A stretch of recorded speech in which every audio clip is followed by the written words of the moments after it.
and we have the ward down, so we should be able to go in easily on them. I'll talk, I guess, a little bit more about that afterwards. So I know that we need to go. Andromeda actually throws up an Aurora up there, which kind of really throws me off. So I'm actually in a really bad spot.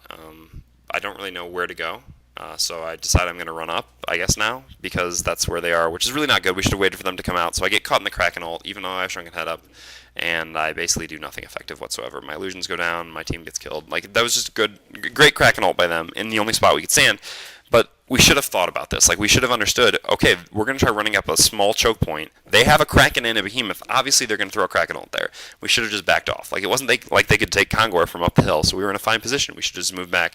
That was really just being way too aggressive, and that was probably completely my fault, because I think I was telling my team to go. I don't think they actually do take Kongor before pushing this. I really think they should have probably done that and then pushed, but I guess they didn't know that we'd been in Congo for a little while, so that he was low and they could have taken him so quickly. So they're going to push down the mid tower, and they should. I mean, I guess them pushing sooner is good too, because they might get racks now. I'm not sure exactly. So I can talk a little bit more now while we wait.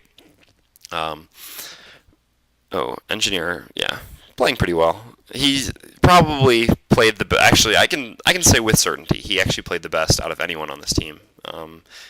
Overall, this is one of my friends, and he has generally very good engineer play. That not being the best keg ever. That combination actually didn't really make any sense, because he understood steam. It's funny. I was just talking about him playing well, and then he does something like that, where obviously the steam turret's going to push him back, so there's no way the keg's going to hit. But whatever. I mean, he had some really good ults, which really effectively stopped Behemoth from ulting us. So yeah, like I said, I mean, I'm 26 and 5 now, and almost all of that is my team. Not that they played amazing. Like, obviously, I pointed out mistakes that each of them made. I mean, the Tempest pick in general, I still don't think was very good, even though there have been a couple good ults, one of which I threw on. The Andromeda pick was fine, but the Andromeda player has actually had some great swaps, which I didn't realize while I was playing the game, but also, like, that one time not being aggressive enough. In general, just, I don't know. This is kind of one problem with playing with just random people, or even friends that you don't play with very frequently. You don't always get a feel for like when people are going to do things. Like, and teams with a lot of portal keys, where we have 4 now, I believe, yeah, and we have Dampier, who essentially has a portal key. I mean, he has a dash that moves him in pretty far. You really kind of have to be comfortable with when each other want to go in, because like there needs to be coordination. And unfortunately, what happens to me a lot when I play basically any hero is that I'm always one of the first or second people in, because I'm the only person really willing to do stuff in games that I play. Yeah, I'm missing some hands here. Because there's just kind of not the level of coordination and like kind of the feel for when people want to do things, for going in and such, that's kind of necessary with playing with a lot of blinks.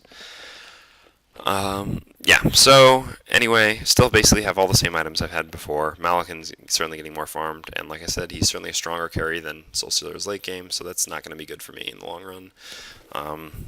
So I mean, farming up doesn't really do anything here. We need to push again.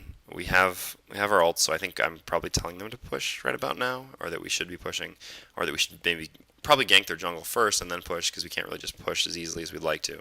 But we definitely just need to do something now. And I mean, I've been emphasizing this for a while, but it's true. I'm actually going to buy Rift Shards here. Yeah, this is kind of the point in the game where one should save for buybacks, but I feel like Malakin has farmed up for a while now and is a reasonable amount ahead of me, that I really just kind of need another item to be able to take him out in fights. And I feel like, I mean, if we start losing fights, if I die in the next fight, we're probably not going to win anyway. So like I need to live, so the buyback, yeah. Andromeda gets a terrible blink there actually, which if he'd blinked well, we probably could have killed Malakin there. This is kind of just more of the talk about portal key play. Yeah, I mean he's even pretty pissed with himself. Here's Defiler.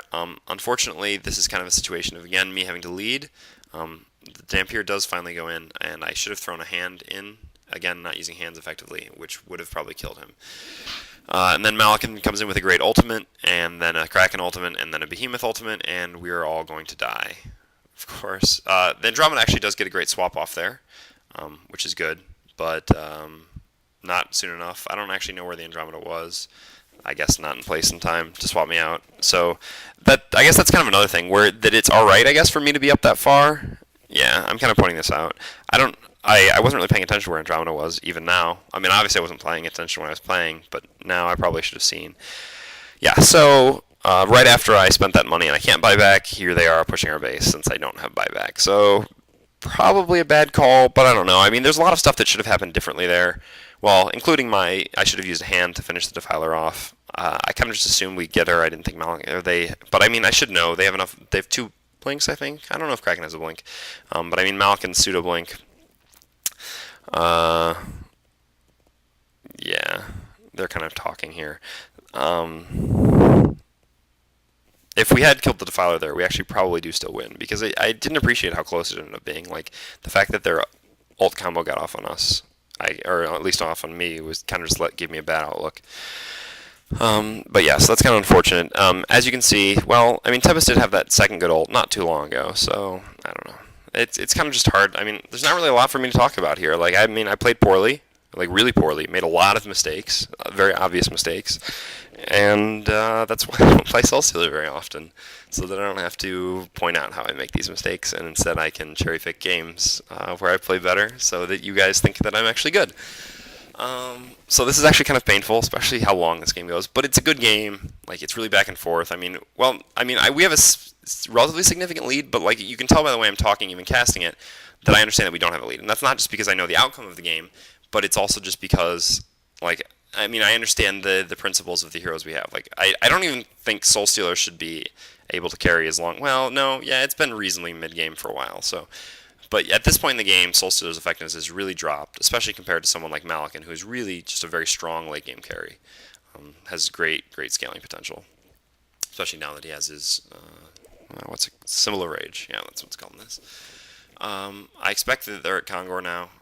I don't think they took Kongor before that push yet either, so I kind of want us to head over there. I'm trying to build up some souls while I can, although maybe they did take Kongor. I haven't paid as much attention. Like I said, this wasn't exactly my favorite thing in the world to cast, so I maybe haven't been paying as much attention as I should be. So I can't tell if they actually did take Kongor or not. I should have been able to see that. So sorry about that, but again, like I said, I kind of promised to cast this game. As far as going, I guess the only item I haven't really talked about, well, I mean, Geometers is good on basically any ranged carry, obviously, because it actually, like, technically increases your damage by a percentage, which is a huge thing, similar to a crit ability does. But it also helps with positioning and things like that. It's just a really good item. It's also defensive. And then obviously having some sort of orb effect. As I've talked about, Shield Breaker might be better, but when I go with Geometers, obviously it's nice to have the slow as well, so you can make sure that all your illusions are hitting them. We know they're around here somewhere, yeah. So I'm going to try to steal their ancients real quick. And then, yeah, we actually end up fighting them over here, so I'm going to blink over and then finish the Myrmidon off, but then back up because I realize I'm in a spot where they should probably still be able to see me, but there's nothing I can do. Hopefully if something happened to me, the Andromeda switch me out quickly, or swap me out quickly. Yeah, this is another stupid call by me. I didn't really appreciate how many creeps they had in our base, and the problem with... So I think that we can just backdoor the creeps, and then we should be able to have a creep wave coming from our base soon enough that we'll be able to go into their base, but that doesn't happen. My teammate wants to backdoor. I don't support it, though. Even though there were a little bad-manneredness from them, obviously, in that one on pause, but it wasn't that big of a deal, and yeah, I don't really want it to break down to that. So, yeah, just going to go steal their ancients real quick, and then someone needs to go defend top. I assume someone else has a teleport. I don't have room for one at this point anymore. I'm actually, yeah. So I actually did know that they had done Kongor, and I was actually just resetting it there because of how the minimap works, such that once Kongor dies, if you haven't seen that he's dead, you stick at the red dot in Kongor's location. Yeah, beam that's a refresher. So, like I said, I mean, obviously we're up in score at this point, significantly still, but I think they're way in the lead. Oh yeah, so to talk about my last time, crit just kind of gives me, like I said, it's just, technically crit increases your damage by a percentage, as you know, because it gives you a percentage chance to increase the damage on one attack by a percentage. So in theory, it's a percentage scaling ability, which is what you want on a carry. So like crit is actually something that can actually give me a reasonable amount of carry ability, which I need to kind of match Malakin, which is why I went with this item. And I'm not saving for buybacks. Saving for buybacks is pretty important. Like I said, if I'd had it, I probably would have been able to defend mid. So it's certainly valuable, but at this point, I kind of just feel like we're a ways behind and we just need to win. And buybacks, like I said, aren't really going to save us. But maybe it would have. I don't know. Because my point in Like, all right, so even if I've been able to buy back for that mid push and maybe stop them, like we're still behind. So if we lose one fight, who's to say we're not going to win the next? Unfortunately, Andromeda here swaps Malakin in, which is not good at all because Malakin wants to be in, although, and he has the token. We get him down to basically no health left, and then he survives, and then they ult in on us. So I was pretty poorly positioned there, which led to me getting ulted, which generally was not always the case in this game that I had poor positioning, but kind of partially because I just, like, my teammates don't initiate enough. Like, Andromeda initiated there, obviously, but initiated on Malakin with a swap, which really isn't going to do it. Like, you need to Aurora first, or you need to swap in and then Aurora the Behemoth so that he can't blink in on us. Like, you really need to disable the Behemoth, but unfortunately the Behemoth didn't get disabled, or the Defiler jumped on or something like that. Malakin not necessarily the best choice because he attacks really fast from low health, and he can blink out, or he can ult and blink out.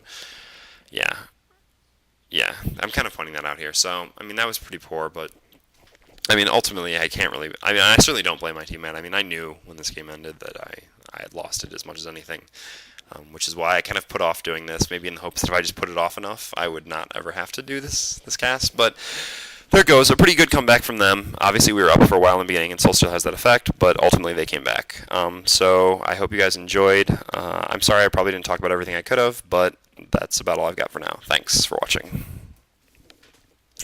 Yep.